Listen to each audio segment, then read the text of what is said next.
মথুরার নাম করতেই মনে পড়ে কৃষ্ণের নাম। কিন্তু এই মথুরা নগরীর প্রকৃত প্রতিষ্ঠাতা কে জানেন কি? তার উত্তর আছে রামায়ণে।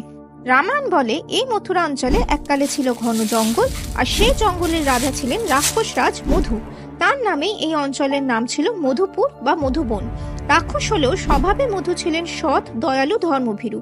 তার স্ত্রী ছিলেন লঙ্কার রাজা রাবণের এক বোন কুম্ভিনী। কিন্তু মধুর পুত্র লবণ ছিলেন স্বভাবে একেবারে বিপরীত, নৃশংস। লবণ যখন রাজা হলেন, তার অত্যাচারে অতিষ্ঠ হয়ে উঠল আশপাশের লোকজন। এদিকে লবণের কাছে আছে শিবের ত্রিশূল, তার জোরে তাকে কেউ হারাতে পারে না। এই সময় এগিয়ে এলেন রামচন্দ্রের কনিষ্ঠ ভ্রাতা শত্রুঘ্ন। তিনি লবণকে পরাস্ত করলেন, হত্যা করে মুক্ত করেন জঙ্গলবাসীদের।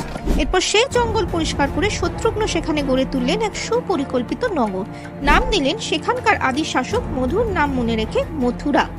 রাম তাকে সেই মথুরার রাজা হিসেবে স্বীকৃতি দেন।